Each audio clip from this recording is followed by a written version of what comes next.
Les amis, salut à tous, c'est Pegasus et j'espère que vous allez bien. Très content de vous retrouver aujourd'hui pour la review du film Dragon Ball Super Héros. Alors le film Dragon Ball Super Héros, faut savoir que je fais partie des tout derniers résistants qui ne l'ont pas vu en streaming, etc. qui ont tout fait pour ne pas se faire spoiler sur ce film car je voulais le voir au cinéma, voilà, pour encourager le mouvement, voilà, quand il y a des films de Japanimation qui sortent au cinéma, voilà, faut aller les voir les amis parce qu'en général c'est tout le temps stylé. Et aussi si ça marche bien, bah il y en aura de plus en plus et c'est ça qui est lourd. D'ailleurs en janvier il y a pas mal de trucs qui sortent au cinéma, notamment un film Gundam et ça c'est vraiment un truc de ouf. Enfin bref, on est là aujourd'hui pour décrypter le film Dragon Ball Super Héros et je vais vous livrer mon ressenti suite à ce film. Là je sors du cinéma il y a quelques heures et vraiment ce film il m'a laissé en demi-teinte. Ça veut dire que il aurait pu être extraordinaire mais il y a plein de choses qui ont gâché qui ont un peu gâché le truc. Alors déjà ce film, de quoi il parle? Déjà il commence avec une introduction sublime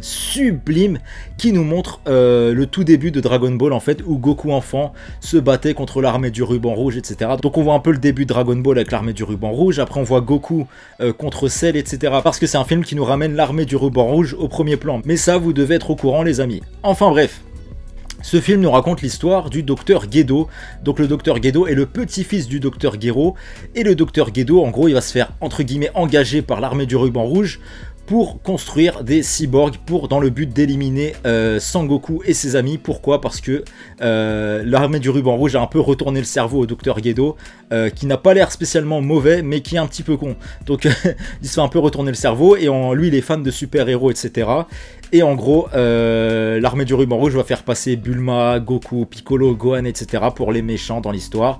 Et du coup l'autre il se fait un peu retourner le cerveau, et du coup il va aider l'armée du ruban rouge en construisant des cyborgs, donc Gamma 1 et Gamma 2, et également un Cell, un faux Cell, une reproduction de Cell en fait, parce qu'ils ont réussi à retrouver les fichiers du docteur Gero lorsqu'il a créé Cell, etc. Enfin bref. Et ce film, comme je vous disais au début de la vidéo, il aurait pu être vraiment extraordinaire, parce que déjà graphiquement, je sais que ça a beaucoup râlé graphiquement, parce que c'est que de la CGI, enfin qu'il y a quand même certains moments en 2D, notamment tout ce qui est flashback, etc. c'est toujours en 2D.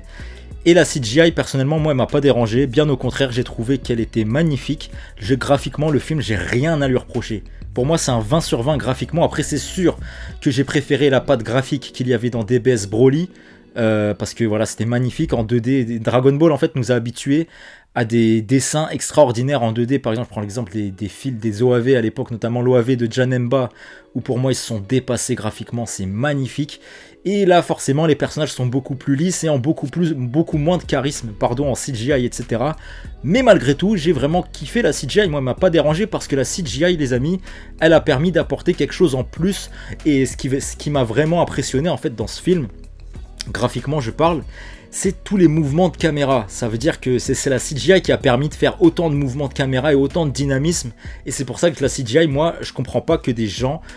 Je comprends que des gens ont critiqué la CGI bien évidemment, mais je comprends pas que des gens se sont acharnés comme ça sur ce film en disant ouais c'est moche, c'est nul, etc. C'est pas vrai, le film il est magnifique les amis. Ok, je comprends que la CGI ça en dérange beaucoup, c'est normal, mais quand même il est magnifique le film, il n'y a rien à dire. Et je pense malheureusement ou heureusement pour certains, que la CGI dans quelques années, faudra s'y habituer, qu'il y aura énormément d'animés en full CGI.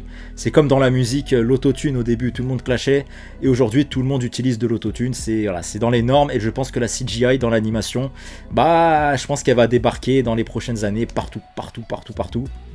Mais la CGI, moi je suis pas contre, hein. Quand c'est bien fait, c'est bien fait. Pour moi dans ce film là c'est très bien fait. Tu regardes la CGI dans Gundam, Sunrise qui produit Gundam, c'est ceux qui maîtrisent le mieux pour moi la CGI, c'est extraordinairement beau. Enfin voilà, moi la CGI ne m'a pas dérangé dans ce film, graphiquement c'était très beau, les musiques de ce film ont été vraiment magnifiques, très belles. Enfin bref, vous avez compris que graphiquement, musicalement, etc. j'ai été conquis. Le rythme du film était parfait. Par contre, il y a un gros problème au niveau du scénario et de la logique de certaines choses, on va pas se mentir. Pourquoi je vous dis ça? Parce que déjà, le film commence très bien, t'as le ruban rouge qui revient, t'as une nouvelle intrigue, etc. Et le design, le chara-design des cyborgs Gamma 1 et Gamma 2, personnellement je les trouve magnifiques, tu vois, j'ai rien à dire. Mais par contre, plus le film va avancer, plus il y a de choses ça va pas. Mais on va décortiquer ça tout à l'heure. Enfin bref, première chose intéressante dans ce film, c'est ce que beaucoup de fans attendait de Dragon Ball, on va pas se mentir, depuis Dragon Ball Super, on attendait un développement de Gohan, on attendait du Piccolo, on attendait ce genre de choses, on voulait que Vegeta et Sangoku soient mis en retrait, parce qu'on va pas se mytho, depuis Dragon Ball Super, ça tourne que autour de Sangoku et Vegeta qui ont des nouveaux power-up, etc. et qui ont encore leur rivalité à la con. Et là, dans ce film-là, ils sont mis à l'écart, le film se concentre principalement sur Piccolo et Sangohan. C'est ce qu'on attendait tous, les amis, c'est ce qu'on attendait tous.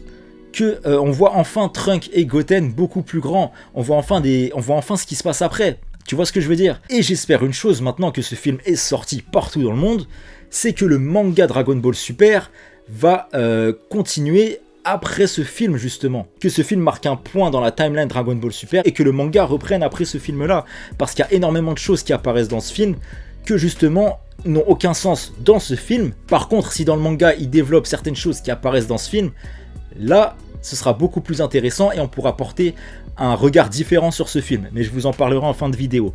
Enfin bref, comme je vous disais, Goku et Vegeta sont mis en retrait dans ce film, car eux ils sont sur la planète de Whis et Beerus, ils sont en train de se battre, et ils sont accompagnés de Broly, les amis. Broly qui dans ce film ne sert à rien, il fait que s'asseoir par terre et regarder le paysage, mais malgré tout, ça fait plaisir de le voir, on va pas se mytho, de toute façon ils l'ont mis, juste question entre guillemets, fan service, histoire de faire plaisir à tout le monde, parce que Broly, on va pas se mytho, les 3/4 des fans de DBZ, c'est leur perso préféré, Broly, donc forcément il a fait plaisir à tout le monde de le voir, et de voir que Goku et Broly s'entendent très bien, et j'espère encore une fois que dans le manga, ils vont ramener Broly. J'espère vraiment que dans le manga Dragon Ball Super, Broly va débarquer dans le manga, parce que il y a tellement de choses à faire avec ce personnage et ce serait vraiment lourd. Tout ça pour dire que Vegeta et Goku, ils vont s'entraîner avec Beerus et ils vont faire un combat. Donc c'est le premier combat qu'on voit dans ce film, et graphiquement c'est magnifique, graphiquement c'est magnifique, ce combat il est ouf, et Whis leur a dit vous pouvez vous entraîner, mais par contre vous n'avez pas le droit de vous transformer, etc. Alors pourquoi il leur a dit ça? Je pense tout simplement parce que dans l'animé Dragon Ball Super, on n'a pas encore vu les transformations de Vegeta, Ultra Ego, etc. Donc voilà, je pense que c'est pour pas spoiler ceux qui n'ont pas lu le manga DBS et qui ont juste vu les animés, voilà. S'ils auraient vu un Vegeta Ultra Ego, ça aurait fait trop dans ce film, surtout que ce film ne se concentre pas ni sur Vegeta, ni sur Goku, et ni sur Broly du coup. Bref, tout ça, ça se passe dans le monde de Whis. Revenons sur Terre où on voit Piccolo entraîner Pan, et ça rappelle tellement de souvenirs de quand Piccolo entraînait Gohan. Maintenant il entraîne la fille de Gohan, et tu sens qu'il est vraiment attaché à elle, et que surtout Pan est tellement attaché à Piccolo, ça se voit dans ses yeux comment elle l'admire, etc. Elle est très très proche de Piccolo, il y a vraiment une relation magnifique entre Pan et Piccolo, limite on aura l'impression que, parce que Gohan est toujours occupé à faire ses études ou je ne sais quoi, à étudier des insectes ou je sais même pas ce qu'il fait le mec, et du coup c'est limite Piccolo qui s'occupe de Pan, qui va la chercher à l'école, etc. Comme Gohan. Gohan, son père n'était pas trop là, et c'est Piccolo qui a un peu élevé Gohan, et j'ai l'impression qu'avec Pan, ça prend plus ou moins ce chemin-là. Enfin bref, les amis, tout ça pour dire que de l'autre côté, le ruban rouge va attaquer Piccolo, etc. Et Piccolo va réussir à s'infiltrer chez eux, machin, et il va comprendre toutes les machinations qui sont en train de se dérouler, etc. Et du coup, Pan, elle va se faire enlever par l'armée du ruban rouge, et Piccolo, qui était infiltré dans l'armée du ruban rouge, va participer à cet enlèvement. Mais bon, tout ça, c'est de la mise en scène, dans le but que Gohan retrouve un peu sa hargne, etc. Parce que Gohan, il était un peu faible, même Piccolo l'a dit, déjà quand tu le vois Gohan au début du film, tu vois qu'il est tout queuse le mec. Tu te dis, wow, il fait plus de muscu Gohan, il fait plus de muscu les amis, qu'est-ce qui se passe? Bref, et du coup Gohan, quand il va voir que sa fille s'est fait enlever, là par contre, oh il va être badass, oh il va péter un câble, les amis, il va limite détruire sa maison, il s'en fout. Et du coup il va accompagner Piccolo qui était infiltré, et le soldat de l'armée du ruban rouge pour aller délivrer Pan. Et une fois arrivé au secteur de l'armée du ruban rouge, Gohan va devoir se taper contre Gamma 1 et Gamma 2. Et là, les combats sont vraiment beaux. Mais encore une fois, c'est du Dragon Ball, donc personnellement, j'ai pas été surpris de voir des beaux combats. Toei Animation nous avait déjà habitués à des chefs-d'œuvre d'animation au niveau combat avec Dragon Ball, que ce soit contre Jiren, le combat c'est... Le combat contre Jiren en animation est incroyable, Broly c'est incroyable, etc. Et en parlant de Broly, pour comparer ces deux films, ce que j'ai trouvé intéressant dans Dragon Ball Super Héros, c'est que contrairement à Broly où il y avait une demi-heure d'histoire et 1 heure de combat, là vraiment t'as les combats, c'est séquencé, c'est pas t'as un gros combat à la fin et le film raconte rien, non il y a quand même quelque chose. Et vraiment c'est lourd. Jusque là le film il me paraissait très bien, où justement ça met en avant Piccolo et Gohan, c'est tout ce qu'on kiffe, mais t'as l'impression quand même que c'est du réchauffé. que c'est du réchauffé. Pourquoi je vous dis ça? Parce que bref, à la fin, Gohan il va se taper contre Cell Max, etc. Donc ils ont essayé de refaire un peu le délire Gohan contre Cell. Et Piccolo, il va se taper contre le Cell Max, etc. Qui aura réussi à se réveiller, machin. Et Piccolo, il va se faire éclater la gueule par Cell. Et Gohan, il va voir ça et il va péter un câble. Mais c'est du réchauffé. C'est du réchauffé, les amis. Que Piccolo se fasse éclater la gueule et que Gohan derrière se vénère, on l'a vu combien de fois dans Dragon Ball, ça? Combien de fois on l'a vu, franchement? C'est à partir de là, ça commençait à être un peu relou, ce film. Je me disais, ah, c'est un peu du réchauffé, de trucs. Déjà, Piccolo, il se tape contre Cell et il obtient un nouveau pouvoir, une nouvelle transformation. Et le chara-design de cette transformation, je sais que beaucoup ont râlé sur le chara-design de cette transformation. A raison, parce qu'il est un peu spécial.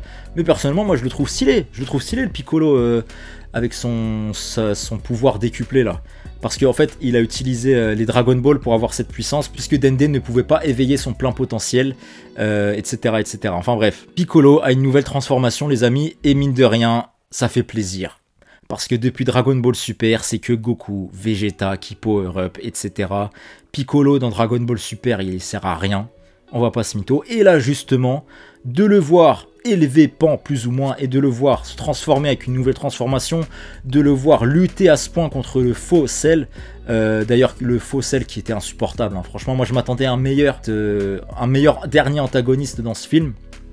Parce que, en fait, c'est un faux Cell. Pourquoi pas, tu vois. Et je sais pas, il est là, il fait que gueuler, il parle pas, c'est un monstre, tu vois.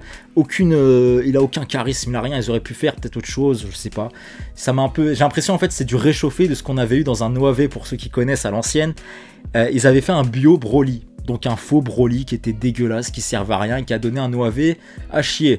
Et là j'ai l'impression que c'est un peu ce syndrome là, où ils reprennent un ennemi, ils en font un faux comme ça, et ça m'a un peu... J'étais un peu déçu. J'étais un peu déçu de ça, les amis, qu'ils fassent un réchauffé entre Gohan et Cell, et Piccolo qui se fait éclater, Gohan derrière qui pète un câble. Et Gohan d'ailleurs, quand il pète un câble, bah c'est là que beaucoup ont critiqué, à raison, la nouvelle transformation de Gohan, qui sort de nulle part. Enfin, j'ai pas compris les amis. Gohan il se transforme, il a une nouvelle transformation, il a les cheveux gris, les yeux rouges, et cette transformation ne raconte rien. Elle ne raconte rien, il n'y a rien qui est expliqué dans le film. On la voit 10 minutes à la fin. Par contre, ce qui va être stylé, c'est que à la suite de cette transformation, Gohan va vaincre le Cell maléfique, enfin le faux Cell là dégueulasse, en faisant un Makenko Zappo. Donc la technique de Piccolo, il va la faire Gohan, et là l'animation par contre est incroyable, la musique est incroyable, etc. On est d'accord. Et du coup il va éclater le faux Cell en faisant un Makenko Zappo, et là toute la symbolique de cette scène par contre, elle est vraiment extraordinaire. Disons-le clairement, cette scène est incroyable parce que Piccolo il savait même pas que Gohan maîtrisait cette technique, tu vois. Et nous non plus, c'est la première fois qu'on voit Gohan faire un Makenko Zappo, et c'est tellement symbolique les amis, c'est magnifique. Et du coup, surtout que Piccolo reprochait beaucoup à Gohan de ne pas s'entraîner, etc. Et en fait, Gohan il dira à Piccolo, genre Piccolo lui demandera, ouais, comment ça se fait que tu maîtrises cette technique, etc. Je te l'ai pas apprise. Et Gohan dira, ouais, mais je m'entraînais en secret pour la maîtriser. Ah, c'est beau les amis, c'est beau. Enfin bref, la transformation de Gohan, revenons dessus. Sa nouvelle transformation qui, franchement, elle vient de nulle part. Le mec qui se transforme dans un power-up nouveau, on sait pas comment il s'appelle, on sait pas d'où ça sort, on sait pas pourquoi. Enfin, peut-être que certains savent sur internet, sur des trucs, ça doit parler. Mais dans le film, je parle dans le film comme ça, il n'y a rien qui est expliqué. Il n'y a rien qui est expliqué, on voit un Gohan comme ça qui débarque avec des cheveux gris, on sait pas, c'est une nouvelle transformation. De toute façon, dans Dragon Ball Super, ils aiment trop faire des nouvelles transformations comme ça, ça perd sa valeur, c'est dommage. Limite, j'aurais préféré que Gohan, il maîtrise une transformation qu'on connaît déjà, genre un Super Saiyan 3. Ou je sais pas, une connerie du genre, tu vois ce que je veux dire? Parce que ça aurait été ouf. Là les cheveux gris comme ça, on sait pas c'est quoi, on sait pas d'où ça sort. C'est relou les amis. Ça aurait pu être beaucoup mieux je trouve ce film. C'est dommage, c'est tout ce que j'ai à dire sur ce film, c'est que c'est dommage.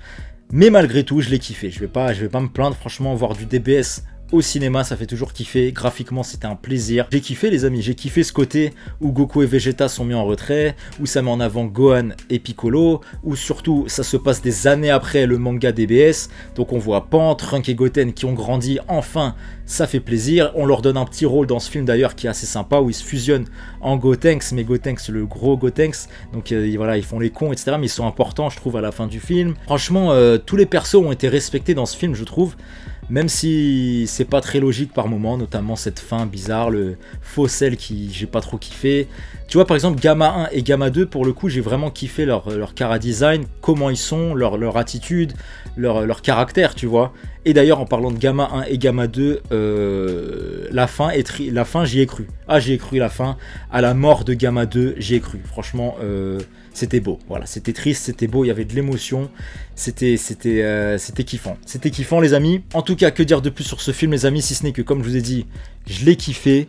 Même si ça aurait pu être beaucoup mieux, là c'est juste du réchauffé. Mais par contre, j'espère une chose, c'est que tout ce qui se passe dans ce film, ce soit adapté, comme je vous ai dit, dans le manga Dragon Ball Super.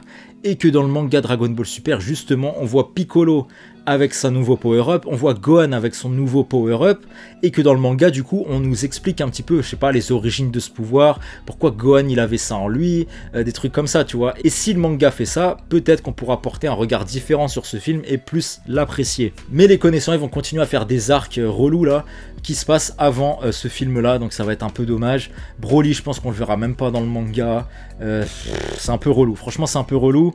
Et quoi dire de plus, les amis? Ah oui, petite scène sympa aussi à la fin du film. Donc restez, si vous n'avez pas vu ce film, restez jusqu'à la fin du générique de fin. Parce qu'il y a une scène post-générique où tu vois Goku et Vegeta qui sont encore en train de se battre. Donc qui finissent le combat qu'ils avaient commencé au début du film. Et Vegeta, il va gagner.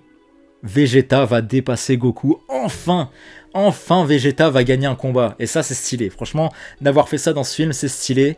Et voilà, franchement c'est lourd. Je trouve que Goku et Vegeta, ils nous les ont mis dans ce film pour nous faire plaisir quand même. Mais ils les ont gardés à l'écart pour mettre en avant Piccolo et Gohan. Et aussi, petite précision, pourquoi Goku et Vegeta ne sont pas venus sur Terre aider les autres? Tout simplement parce que Bulma a essayé de contacter Whis mais n'a pas réussi à le joindre, etc. Et tant mieux puisque ça a permis de développer d'autres personnages dans l'univers de Dragon Ball Super. Enfin, et ça fait du bien. Oui, enfin voilà les amis, c'était tout pour cette review du film Dragon Ball Super, Super Héros. C'était vraiment une petite réaction à chaud de ce film. Et que comme je vous ai dit, j'ai kiffé, j'aurais espéré mieux à certains moments. Mais je m'attendais à pire, vu les critiques sur les réseaux de ce film. Je trouve qu'il mérite pas autant de critiques ce film. Franchement, il mérite pas autant de critiques. Il mérite d'être respecté malgré tout, parce que tu sens qu'ils ont essayé de bien faire. Même s'il y a du fanservice réchauffé de ouf. Il mérite pas autant de critiques. Il mérite pas autant de critiques. Il est très loin d'être parfait, mais je trouve qu'il a été injustement critiqué sur certains aspects pour rien. Voilà, je trouve qu'il y a une hype où il fallait terminer ce film. Il y en a, ils l'ont même pas vu, ils ont commencé à terminer ce film-là. Donc franchement, faut se faire son propre avis et personnellement je l'ai kiffé, donc je suis content. Enfin voilà les amis, c'était tout pour cette vidéo, merci beaucoup de l'avoir regardé. N'hésitez pas à me dire en commentaire ce que vous avez pensé de ce film Dragon Ball Super, Super Héros.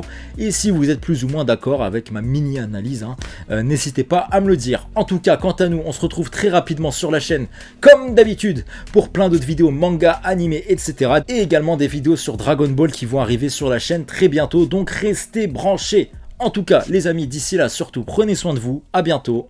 Salut!